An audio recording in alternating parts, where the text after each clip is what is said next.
So the actual practice was described in both of the texts. So we have a handout that shows the visual image of how to look at these, both in terms of the 6 syllables at the 6 chakras, as well as the Om Ah Hong at the 3 places, the forehead, throat, and heart.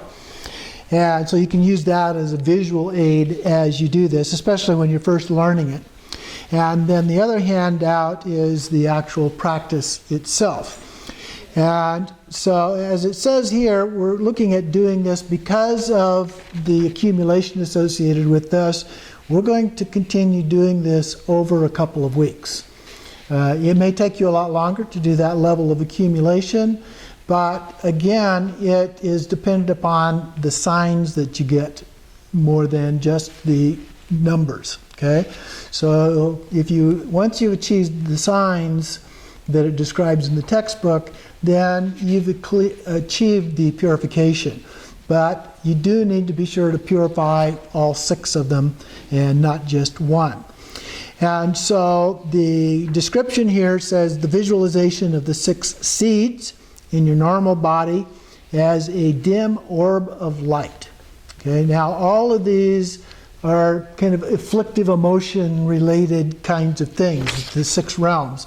And so they're described as being kind of dim, as opposed to the Om Ah Hong, which are described as being really brilliant. Okay? The little graph that I handed out doesn't quite capture the essence of that very well. So at the crown, we have the seed of the God realm, the white Ah. At the throat, the seed of the jealous God realm, the gold Su. At the heart, the seed of the human realm, the light blue Nri. At the navel, the seed of the animal realm, the dark red tree. The secret place, the seed of the hungry ghost realm, the green prey. And at the soles of the feet, the seed of the hell realms, the black Tu. And then we visualize the Buddha's body, speech, and mind. Okay, so these are the Vajra's body, Vajra speech, Vajra mind, Om Ah Hong. So at the crown, we have the brilliant white Om. The throat, the brilliant red Ah. And at the heart, the brilliant blue Hong. So the actual practice then, after visualizing those, kind of superimposing the one on top of the other, it can be done all 1 realm at a time or sequencing through all 7 realms at a time.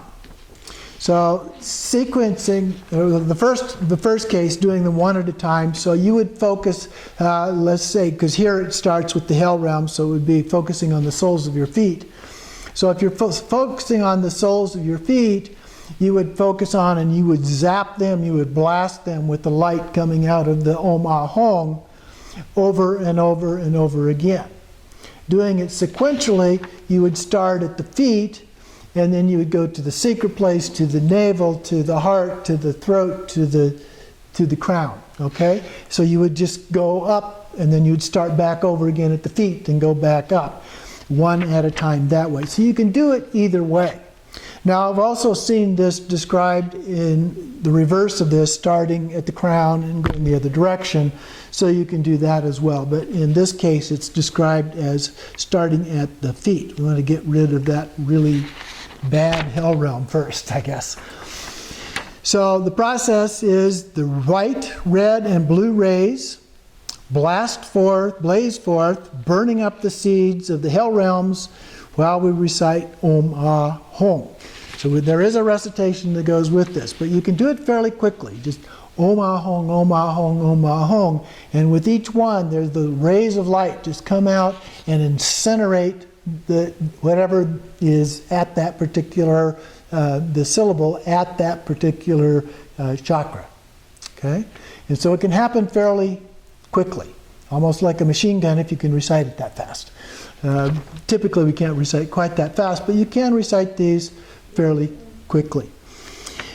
And then when you're done, this doesn't mean you have to sit and continuously do this until you've finished all 700,000. But when you're finished for however many you're able to do in that particular sitting, then we do the transcendental wisdom piece. So abide softly and deeply in Rigpa, pure awareness, beyond thoughts or concepts, even emptiness. Whatever arises is the manifestation of mind. It abides and self-liberates, let go and let be, no attachment, no aversion. So we just rest in that rigpa for a period of time after we've done the recitations. And then for post-meditation, when you've completed the practice, maintain the sense of separation between the afflictive emotions associated with these 6 realms and the actual experience in your mind as you go about the day. Remind yourself as often as you can. So remember, there's still that element of separation of samsara from nirvana. So we want to continue to remind ourselves of that as we go about our day after we've completed whatever mantra recitation that we're doing for this particular practice. And if you can work it in multiple times during the day, maybe you do your main practice in the morning the way that I do, and do mantra recitation, but then other times during the day. Maybe I take a break for some coffee or tea or something like that. Maybe I can recite some mantras. Or even in the car, sometimes I recite mantras while I'm driving. Be a little careful with that. But you can do that as you go about doing these kinds of things. But the point is to try and work these kinds of things into your day as much as you can. That will help you as you go through, because repetition, reinforcement, is part of what we're trying to do this. And that includes reinforcing that separation of samsara from nirvana as well.